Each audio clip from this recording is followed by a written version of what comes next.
बिस्मिल्लाहिर्रहमानिर्रहीम विश्वाली से गेम की बहुत ज़्यादा लिसन है को कोई पहले तो क्लिक करने के आप सारे चीज़ें से क्या जो आपने देख सकते हैं के ऊपर शेरोज़ अब्दुल्ला के नाम से हमारे यूट्यूब चैनल उम्मीद करता हूं कि आपने हमारे चैनल को लाइक भी किया होगा, सब्सक्राइब भी किया होगा, अपने सर्कल में शेयर भी करते होंगे। आज हम लोग क्लास 9 की फिजिक्स चैप्टर नंबर 7 डिस्कस कर रहे हैं। ब्राइट न्यू चैप्टर है, बिल्कुल न्यू चैप्टर है, वो हम डिस्कस कर रहे हैं, that is properties of matter. इस चैप्टर का जो सबसे पहला टॉपिक है that is kinetic molecular theory of matter. ये इस चैप्टर का पहला टॉपिक है। थोड़ा सा वर्ड एनालिसिस की तरफ चलते हैं और अंडरस्टैंड करते हैं कि इस टॉपिक का बेसिकली मतलब क्या है। काइनेटिक बेसिकली मोशन को कहते हैं जब आप किसी भी बॉडी के अंदर जो एटम्स हैं या मॉलिक्यूल्स हैं उनकी मोशन के बारे में आप स्टडी करें, उसको हम काइनेटिक कहते हैं। Kinetic means the study of something that is in motion. हर वो चीज जो मोशन में हो उसकी स्टडी को काइनेटिक कहा जा सकता है। मॉलिक्यूलर बेसिकली निकला है मॉलिक्यूल से, मॉलिक्यूल्स से निकला है, या आप पार्टिकल्स भी कंसिडर कर सकते हैं। मॉलिक्यूल्स या पार्टिकल्स दोनों कहा जा सकता है। थ्योरी कहते हैं स्टेटमेंट को, स्टेटमेंट या एक्सप्लेनेशन, किसी भी चीज के बारे में एक्सप्लेनेशन करना या उसको डिटेल में डिस्क्राइब करना बेसिकली थ्योरी कहलाता है। मैटर आप जानते हैं कि occupy space and has mass, occupy space and has mass। हर वो चीज जो कि स्पेस ऑक्युपाई करे और उसका कोई मास हो, we called it matter। ये तो मैंने वर्ड एनालिसिस किया कि kinetic molecular theory of matter होता क्या है। अब हम देखते हैं काइनेटिक मॉलिक्यूलर थ्योरी का पर्पस क्या है, क्यों हम स्टडी करते हैं kinetic molecular theory. Kinetic molecular theory आप इसलिए स्टडी करते हैं कि आप बॉडी के अंदर मोशन किस तरीके से होती है, मॉलिक्यूल्स के अंदर जो एटम्स की अरेंजमेंट है या पार्टिकल की अरेंजमेंट है वो कैसे होती है, मॉलिक्यूल्स मोशन करते किस तरह है, कौन से टाइप की मोशन होती है, एटम्स और मॉलिक्यूल्स के दरमियान में गैप कितना होता है, ये सब बातें हमें कौन बताएगा, kinetic molecular theory of matter बताएगा। तो कैसे हम इसको डिफाइन करेंगे, आप कहेंगे कि the theory about matter which explains particles, its motion, shape of matter, space between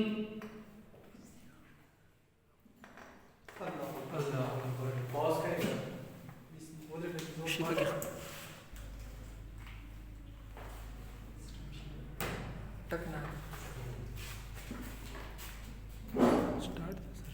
okay, space between particles etcetera in detail called kinetic molecular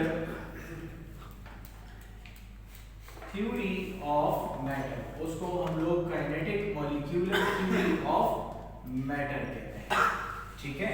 अब जरा देखते हैं कि मैटर के हमारे पास कितने स्टेट्स होते हैं, how many states of matter है। इसके 9 कॉन्सेप्ट 4 स्टेट्स होते हैं। कॉन्सेप्ट मैप की तरफ चलते हैं और ये अंडरस्टैंड करते हैं कि मैटर के कितने स्टेट्स होते हैं। याद रखें मैटर के आपके पास 4 स्टेट्स होते हैं, ठीक है। कौन कौन से स्टेट होते हैं, चलिए वन बाय वन देखते हैं। पहला है आपके पास सॉलिड, लिक्विड, गैस और प्लाज्मा। मैटर की हमारे पास 4 स्टेट्स होते हैं। पहला होता है सॉलिड्स, दूसरा होता है लिक्विड्स और तीसरा होता है गैसेस और फोर्थ है प्लाज्मा। अब चलें एक एक को हम एक्सप्लेन करते हैं कि हमारे पास सॉलिड क्या होता है, लिक्विड क्या होता है और गैस क्या होता है और प्लाज्मा क्या होता है। वन बाय वन देखें। देखिए सॉलिड की अगर बात की जाए तो solid is such a type of या such a type of state of matter जिसके अंदर आपके पास मॉलिक्यूल्स क्लोजली पैक्ड होते हैं एक दूसरे के साथ। Molecules are closely packed to each other, एक दूसरे के साथ बड़े क्लोजली पैक्ड होते हैं। मॉलिक्यूल्स का आपस में जो गैप है पार्टिकल्स के दरमियान वो बिल्कुल ना होने के बराबर होता है, बिल्कुल ना होने के बराबर होता है। The gap between atom is negligible, ना होने के बराबर एटम्स के दरमियान में या पार्टिकल्स के दरमियान में गैप होता है। अच्छा, मॉलिक्यूल्स या जो सॉलिड्स होते हैं इनकी एक स्पेसिफिक ज्योमेट्रिकल शेप होती है।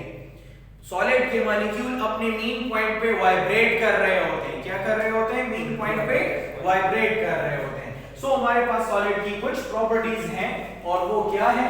Number 1 specific shape. Specific shape होता है इसका, स्पेसिफिक वॉल्यूम होता है, कोई खास वॉल्यूम होता है। Molecules vibrate about their mean position. Solid के अंदर जो एटम्स होते हैं या मॉलिक्यूल्स होते हैं वो क्या करते हैं? मीन पॉइंट पे वाइब्रेट कर रहे होते हैं, ठीक है। Molecules vibrate about their mean position, vibrate about their mean position. Mean position पे मॉलिक्यूल्स क्या कर रहे होते हैं? वो वाइब्रेट कर रहे होते हैं, ठीक है। The gap between the atom is negligible, ना होने के बराबर होता है। मतलब एक एटम और दूसरे एटम के दरमियान बिल्कुल गैप नहीं होता। मॉलिक्यूल्स या particles are very closely packed in solid, ठीक है।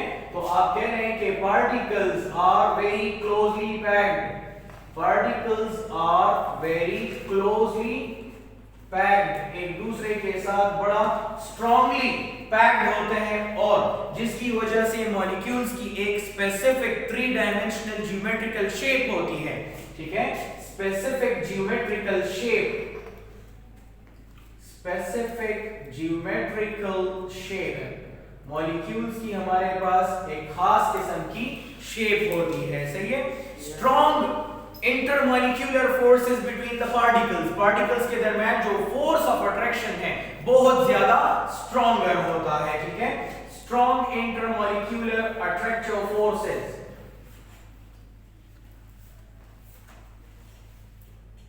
Strong intermolecular attractive forces. Molecules के दरमियान जो फोर्सेस ऑफ अट्रैक्शन है वो बहुत ज्यादा होते हैं, सही हो गया। अच्छा, ये तो हमने बात की सॉलिड्स की। अब जरा चलते हैं और देखते हैं कि लिक्विड्स क्या होते हैं।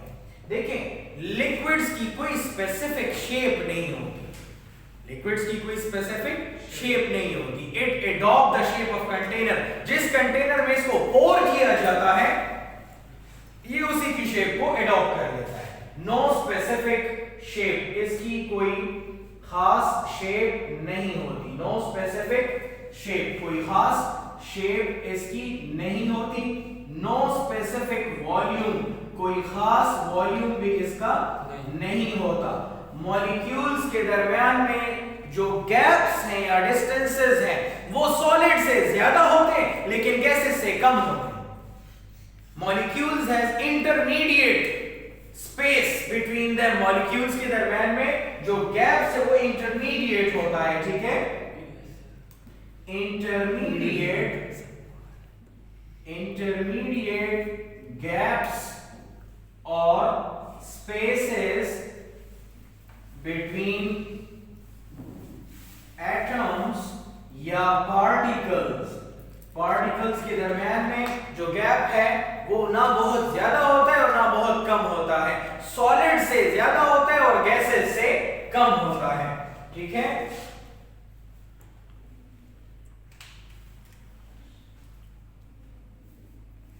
no fixed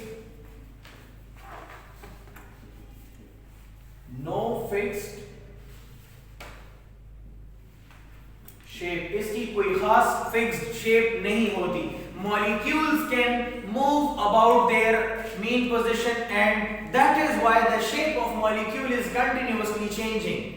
That is why the liquids are able to flow, क्योंकि molecules की जो दरम्यान में force of attraction है वो थोड़ा सा weak होता है, solid से कम होता है और gases से ज्यादा होता है। ठीक है, आप कहेंगे कि intermediate force या इंटरमीडिएट इंटरमॉलिक्यूलर फोर्सेस लिख लें, इंटरमीडिएट इंटरमॉलिक्यूलर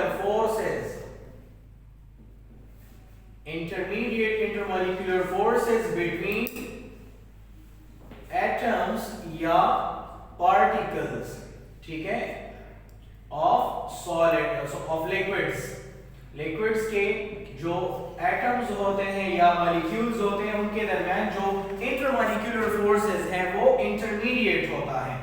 सही हो गया? अच्छा, that is why liquid can change its shape and has the ability to flow. That is why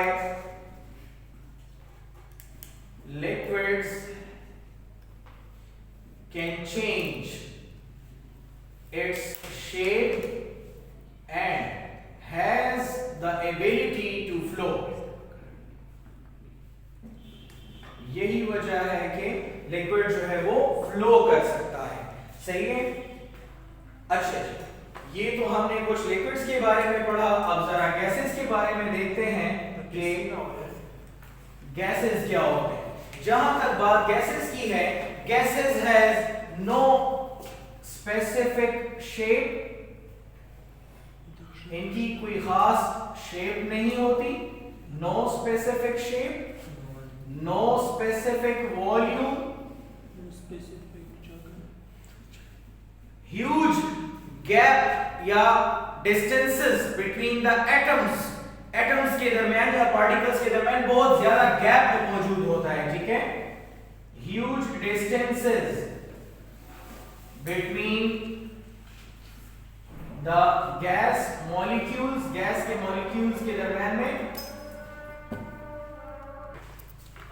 okay, so gases के मॉलिक्यूल्स के दरमियान में जो डिस्टेंसेस हैं बहुत ज्यादा होते हैं और molecules are very far away from each other. Molecules are very far away from each other. Molecules are very far away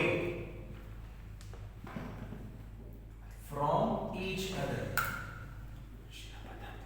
Molecules are very far away from each other और gases occupy all the available volume। gases को जिस container में या जिस cylinder में डाला जाता है तो ये सारा का सारा अवेल, जितना स्पेस ऑक्युपाई होता है ना उन सबको ये अवेल कर लेता है। फॉर एग्जांपल आप एक परफ्यूम लेकर आते हो, इस रूम में एक जगह पर आप डाल दो तो वो स्मेल आपको पूरे रूम में महसूस की जा सकती है। क्यों?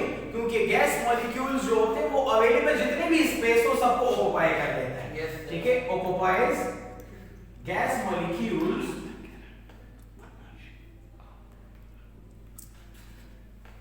occupies all the available space। ठीक है, याद रखें कि गैस के मॉलिक्यूल्स एक दूसरे के साथ and wall of the container के साथ इलास्टिक कोलिजन कर रहे होते हैं। इलास्टिक कोलिजन मतलब ना एनर्जी गेन होती है ना लॉस होती है। ठीक है, gas molecule performs elastic collision. ठीक है, गैस मॉलिक्यूल्स जो है वो एक दूसरे के साथ इलास्टिक कोलिजन परफॉर्म कर रहे होते हैं, means no energy gain and no energy loss. Gas molecules collides constantly with each other and with wall of the container also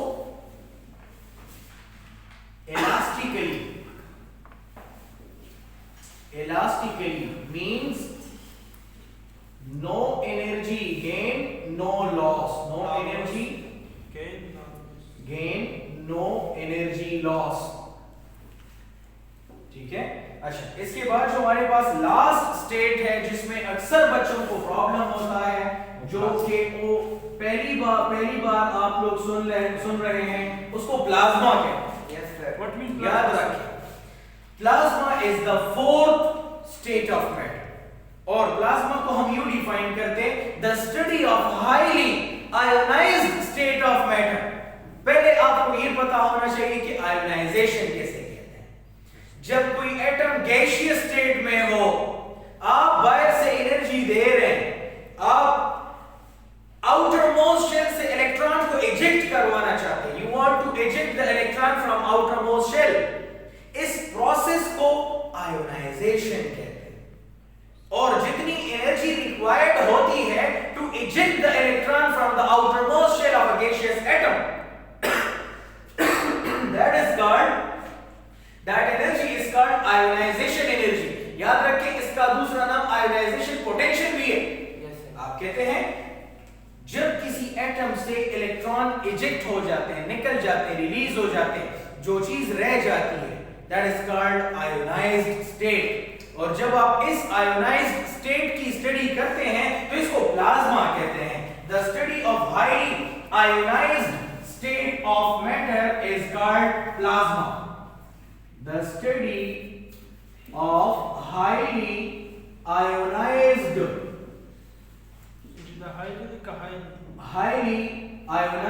state of matter is called plasma। उसको हम लोग क्या कहते हैं, प्लाज्मा कहते हैं। ये तो एक डेफिनेशन है।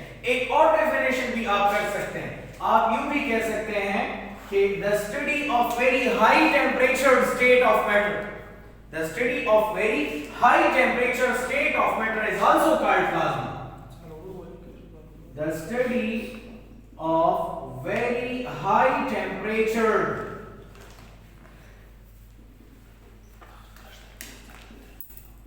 state of matter is called plasma। उसको हम लोग क्या कहते हैं, प्लाज्मा कहते हैं। याद रखें, प्लाज्मा की बेस्ट एग्जांपल हमारे पास क्या है, सन। Sun is the best example of plasma where thermonuclear reactions are taking place all the times। Yes sir। ठीक है, जहां पर thermonuclear reactions जो है वो हर टाइम हो रहे होते हैं। सही। This was a detailed study, this was a detailed analysis of matter and its four states and about kinetic molecular theory of matter। उम्मीद करता हूं कि आज का लेक्चर आपको पसंद आया होगा। अपने इर्द गिर्द का बहुत ज्यादा ख्याल रखिएगा। Thank you for watching. अल्लाह हाफिज़, फ़ी अमान अल्लाह।